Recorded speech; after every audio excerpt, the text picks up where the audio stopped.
Okay, today we want to discuss about reinforcement learning. I think in the first class of our machine learning, that means the machine learning segment, we have started discussion on reinforcement learning. On that class, I have just given the definition of reinforcement learning. Uh, Reinforcement learning is a special learning mechanism. It will automatically, the agent will learn automatically from the environment based on reward and punishment mechanism. It's a kind of the baby learning philosophy. আমরা তখন বলছিলাম এটা যে reinforcement learning যেটা সেটা এটাকে neither আমরা হচ্ছে সুপারভাইজ বলি নর আনসুপারভাইজ বলি, ঠিক আছে? তো এই রিইনফোর্সমেন্ট লার্নিংটা এটা হচ্ছে এজেন্ট লার্ন করে হচ্ছে এনভায়রনমেন্ট থেকে, এনভায়রনমেন্টের উপর হচ্ছে বিভিন্ন অ্যাকশন পারফর্ম করে, সেই অ্যাকশনের কিছু অ্যাকশন পারফর্ম করার পর সেই অ্যাকশনের কিছু ফিডব্যাক আসে তার কাছে। তো সেটার উপর ডিপেন্ড করে আলটিমেটলি সে লার্ন করতে থাকে।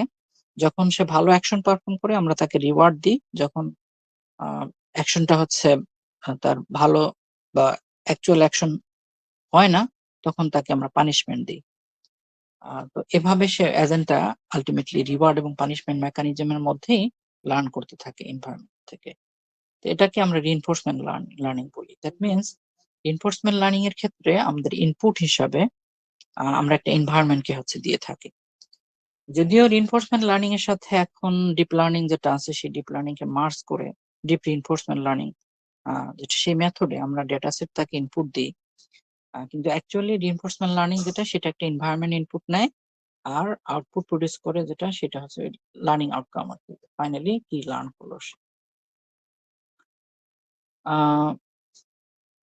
So here it is mentioned that the reinforcement learning is area of machine learning concerned with how intelligent agents what to take actions in an environment in order to maximize the notion of cumulative reward. That means আমরা যে বললাম তাকে যে যখন যখন সে ভালো কাজ করবে তাকে রিওয়ার্ড দিব আমরা, তো আলটিমেটলি তার টার্গেট থাকে যে তার কিউমুলেটিভ রিওয়ার্ড যেটা, দ্যাট মিনস রিওয়ার্ডকে ম্যাক্সিমাইজ করা, যে তার রিওয়ার্ড গুলা ম্যাক্সিমাইজ করবে আর কি। তো এভাবেই সে আলটিমেটলি এনভায়রনমেন্টটাকে লার্ন করে ফেলে যে কোথায় কোন স্টেট কোন অ্যাকশন পারফর্ম করলে আলটিমেটলি সবচেয়ে বেস্ট রিওয়ার্ড যেটা বা বেশি রিওয়ার্ড যেটা সেটা সে পাবে। So reinforcement learning is one of the three basic machine learning paradigms. আমরা মেশিন লার্নিং এর তিনটা মেজর প্যারাডাইম বলি আর কি, একটা হচ্ছে সুপারভাইজড, একটা আনসুপারভাইজড, আর একটা হচ্ছে আমাদের রিইনফোর্সমেন্ট। ওকে, কিভাবে কাজ করে সেটা হচ্ছে যে এজেন্ট, আমরা রিইনফোর্সমেন্ট লার্নিং এজেন্ট যদি আমরা বলি এখানে আরএল এজেন্ট, এটা হচ্ছে আমাদের এনভায়রনমেন্ট। প্রথমে এই আরএল এজেন্টটা এই স্টেট যেটা আছে সেই স্টেটটাকে পারসিভ করবে, দ্যাট মিনস স্টেট কোন স্টেটে আছে সে সেটাকে দেখবে। তো এই স্টেটের সাপেক্ষে যে সমস্ত অ্যাকশন পারফর্ম করা যায়, ফিজিক্যাল অ্যাকশনস যারা, সেই ফিজিক্যাল অ্যাকশনস এর মধ্যে সে সবচেয়ে বেস্ট অ্যাকশন পারফর্ম যেন করতে পারে এইটাকে লার্ন করতে চায় সে। তো সেজন্য ইনিশিয়ালি সে করবে কি, সেটা হচ্ছে র্যান্ডম অ্যাকশন গুলো পারফর্ম করবে। তো র্যান্ডম অ্যাকশন পারফর্ম করলে সে করবে কি, ওই যে রিওয়ার্ড যেটা আছে সেই রিওয়ার্ড আকারে সে পাবে। দ্যাট মিনস ভালো কাজের জন্য, ভালো অ্যাকশনের জন্য ভালো রিওয়ার্ড। আবার যদি হচ্ছে ব্যাড অ্যাকশন হয় তাহলে সেক্ষেত্রে সে রিওয়ার্ডের পরিবর্তে নেগেটিভ রিওয়ার্ড বা পানিশমেন্ট তখন হচ্ছে তার কাছে আসবে। তো এভাবে সে আলটিমেটলি যেহেতু চায় যে ম্যাক্সিমাম রিওয়ার্ডটাকে ম্যাক্সিমাইজ করতে, তাহলে নেগেটিভ রিওয়ার্ড যেটা সেটাকে অলওয়েজ সে কি করবে কি অ্যাভয়েড করার ট্রাই করবে, যে তার রিওয়ার্ড যেন নেগেটিভ না হয়, যেহেতু ম্যাক্সিমাইজ করতে চায়।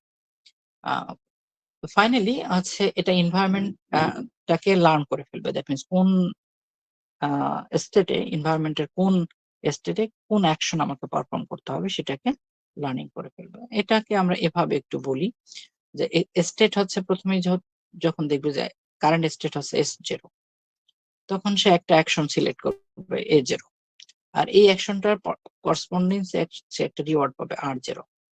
তখন সে স্টেটটা চেঞ্জ করে ফেলবে, দ্যাট মিনস একটা স্টেট থেকে আরেকটা স্টেটে যাবে সে। এরপর আবার সে এই স্টেটে এসে অ্যাকশন পারফর্ম করবে, পারফর্ম করার পর আবার রিওয়ার্ড পাবে, রিওয়ার্ড ওই অ্যাকশনের পার্সপেক্টিভ। তারপর আবার হচ্ছে S2 এভাবে। এখন যদি আমরা চিন্তা করি যে অটোমেটিক ভেহিকেল এর ক্ষেত্রে, ঠিক না? অটোমেটিক ভেহিকেলের দেখা যাচ্ছে আমরা চাচ্ছি যে এক্সাক্টলি যেখানে তার থামার কথা সেখানে সে থামবে। যেখানে তার হচ্ছে আল্টিমেটলি স্পিড আপ করা দরকার সেখানে কি স্পিড আপ করবে। যেখানে স্লো যাওয়ার কথা সেখানে সে স্লো করবে। তো এটা বিভিন্ন এনভায়রনমেন্টাল স্টেটস। তো এখন যেখানে স্লো করার কথা সেখানে যদি স্লো না করে যদি স্পিড আপ করে তাহলে তো আল্টিমেটলি তাকে নেগেটিভ রিওয়ার্ড দিতে হবে। আর যদি রিয়েলি সে স্লো করতে পারে, যেখানে স্লো করার কথা সেখানে স্লো করতে পারলে তাকে হচ্ছে পজিটিভ রিওয়ার্ড দিবে। যেখানে স্টপ হয়ে যাওয়ার কথা, যে স্টপেজ যেগুলো আছে আরকি, সেখানে যদি স্টপ হয়ে যায় তাহলে সে রিওয়ার্ড পাবে। যদি স্টপ না করতে পারে তাহলে সে নেগেটিভ রিওয়ার্ড পাবে।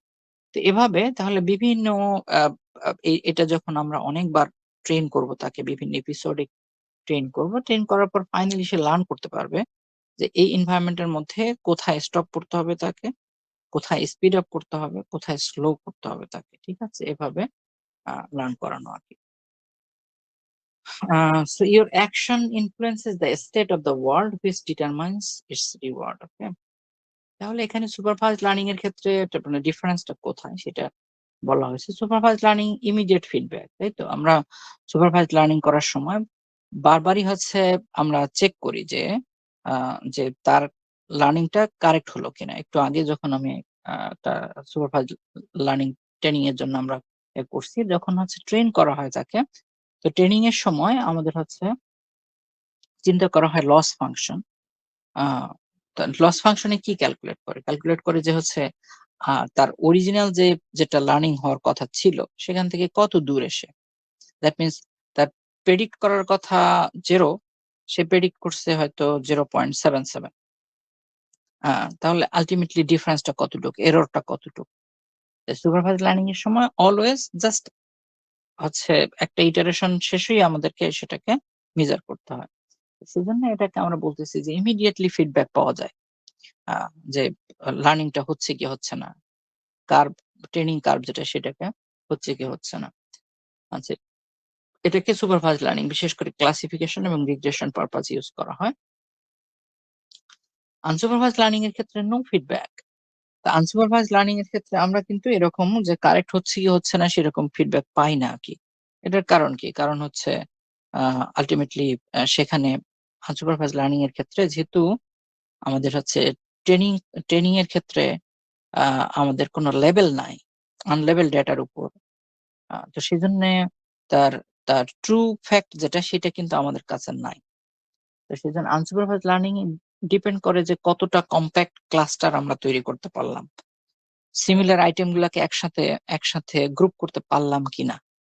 তো এ ধরনের জিনিস। তো সেজন্যে এটা লার্নিং অ্যালগরিদম গুলাকে কিন্তু আমরা ফিডব্যাক যেটা, সেটা কারেক্টনেস এর ফিডব্যাক দিতে পারি না। তো সেজন্য এখানে বলতেছে এরা নো ফিডব্যাক। আল্টিমেটলি আগে থেকে কোনো লেভেল প্রোভাইড করা হয় না। তো সেজন্য সে শুধু ক্লাস্টার করতে পারে আরকি। ক্লাস্টার এবং ক্লাস্টারটা কতটা কম্প্যাক্ট হলো কি হলো না এইটা পরবর্তীতে আমরা মেজার করি।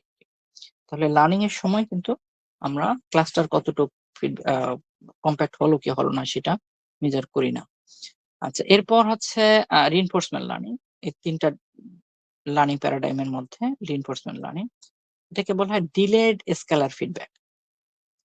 তো এই ডিলেড স্কেলার ফিডব্যাক যেটা সেটা হচ্ছে আমাদের রিওয়ার্ডটা। তাহলে এই রিওয়ার্ড যেটা আছে আ সেই রিওয়ার্ডটাকে হচ্ছে আ কোনো সময় হচ্ছে দেখা গেল যে একটা এপিসোড কমপ্লিট হওয়ার পর আমরা সেই রিওয়ার্ডটাকে সে আল্টিমেটলি বুঝতে পারে যে না, এটা আ আ আ এটা কি পজিটিভ নাকি নেগেটিভ দেয়া যায়। যেমন আমরা যদি বলি যে কোনো একটা গেম, তো গেমটা হচ্ছে আল্টিমেটলি আ সে কমপ্লিট করার পর সে উইন করলো বা করল না। যদি উইন করে তাহলেই সে রিওয়ার্ডটা পাবে। যেমন টিক-ট্যাক-টো যদি আমরা বলি যে রিইনফোর্সমেন্ট লার্নিং এজেন্ট টিক-ট্যাক-টো গেম খেলবে। তাহলে সে বিভিন্ন স্টেপ গুলা নিবে। দ্যাট মিনস আ এক্স যে পজিশন ১ম এ হয়তো 0 পজিশনে, কখনো মিডল এ দিবে। বিভিন্ন পজিশনে দিবে। ওকে কিন্তু আমরা ট্রেন করতেছি যেটা সেটা হচ্ছে ফাইনালি যেয়ে তাকে রিওয়ার্ড দিচ্ছি। ওকে। যদি উইন করে তাহলেই সে রিওয়ার্ডেড। আচ্ছা। তো সেজন্য এটাকে আমরা বলি যে ডিলেড স্কেলার ফিডব্যাক। তার মানে আমরা তাকে ফিডব্যাক দিই সুপারভাইজড লার্নিং এর মতোই। কিন্তু ফাইনালি যখন আলটিমেটলি ফাইনাল রেজাল্টে সে চলে যেতে পারে, তখন তাকে হচ্ছে ফিডব্যাকটা দিই। আরেকটা হচ্ছে রিইনফোর্সমেন্ট লার্নিং এর সময় যখন আমরা একটা স্টেপ নেয়, সেই স্টেপের পার্সপেক্টিভে হচ্ছে একটা রিওয়ার্ড পায়, কিন্তু এই রিওয়ার্ডটাকে আবার ফিউচারে হচ্ছে সে কি করবে তার উপরও হচ্ছে ডিপেন্ড করে। That means reward static value না। এটা হচ্ছে রিওয়ার্ড যেটা সেটা মানে এই অ্যাকশনটা পারফর্ম করছে, তার জন্য যে রিওয়ার্ডটা আসবে সেই রিওয়ার্ডটা ক্যালকুলেট করা হয় যে এই অ্যাকশনের ফিউচার কি, ফিউচারে কি সে বেটার করতে পারবে, বা ফিউচারে কি তার ফিউচার কি বেটার এই অ্যাকশনটা পারফর্ম করার জন্য। তাহলে ফিউচার থেকেও রিওয়ার্ড গুলো আসে আর কি। তো সেই জন্য আমরা এটাকে বলি ডিলেড ফিডব্যাক আর কি। Okay, RL deals with agents that must sense, act upon the environment.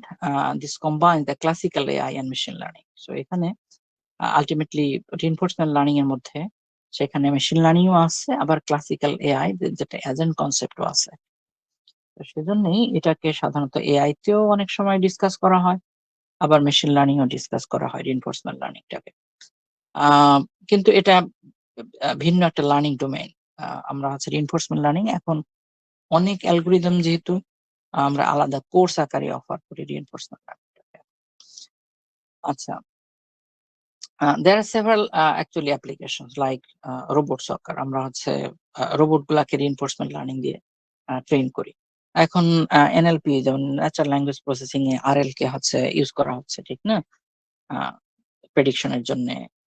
That means কোনো কোনো একটা আইডিয়া সম্বন্ধে হচ্ছে নতুন কোনো কিছু জেনারেট করার জন্য ওকে রিইনফোর্সমেন্ট লার্নিং ইউজ করা হচ্ছে। তারপর হচ্ছে রিইনফোর্সমেন্ট লার্নিং ইন ফাইন্যান্স, একটা মেজর ডোমেন। ইভেন কোর্সেরাতে একটা কোর্সও আছে রিইনফোর্সমেন্ট লার্নিং ফর ফাইন্যান্স। ওকে, তার মানে কোথায় ইনভেস্ট করলে বেটার হবে সেটা রিইনফোর্সমেন্ট লার্নিং এজেন্ট দিয়ে বের করে নেওয়া। Modeling the economic growth in rational agents, learning how to fly a helicopter by itself, reinforcement learning এর সাথে। তারপর হচ্ছে আমাদের different games like the AlphaGo. AlphaGo এটা রিইনফোর্সমেন্ট লার্নিং এজেন্ট, যেটা গো গেমে কিনা রিইনফোর্সমেন্ট লার্নিং এর ওই এজেন্টটা বিট করে হচ্ছে হিউম্যান। এখানে লেক্সা স্লাইডে ইউটিউব ভিডিও দেয়া আছে আর কি, এগুলোর জন্য তোমরা দেখতে পারো আর কি। যেমন এটা হাউ টু ফ্লাই হেলিকপ্টার, এটা মূলত একটা প্রজেক্ট, যে প্রজেক্টটা অ্যান্ড্রিউ এনজির প্রজেক্ট আর কি, Stanford university professor, founder of our Coursera founder. উনি এই প্রজেক্টটা হচ্ছে রিইনফোর্সমেন্ট লার্নিং এর। এই যে এই কপ্টারটা যেটা আছে সেটা নিজেই ফ্লাই করা শিখতেছে, যে কিভাবে ফ্লাই করতে হয় based on just reward and punishment mechanism. মানে তো এটা হচ্ছে রিইনফোর্সমেন্ট লার্নিং এজেন্টের মধ্যে।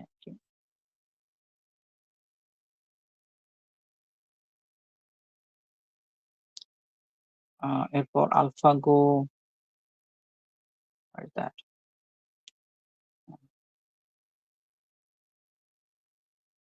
গো একটা গেমের নাম আর কি। এই গেমটা আলটিমেটলি হচ্ছে রিইনফোর্সমেন্ট লার্নিং এজেন্ট দিয়ে বিল্ড করা হয়, আলফাগো। এটা হচ্ছে গুগল ডিপ মাইন্ডের, যেখানে হচ্ছে এই রিইনফোর্সমেন্ট লার্নিং এজেন্ট লি সেডলকে হচ্ছে বিট করে আর কি। লি সেডল হচ্ছে গো গেমের চ্যাম্পিয়ন। ওকে, এটাও আমাদের আর একটা টাস্ক।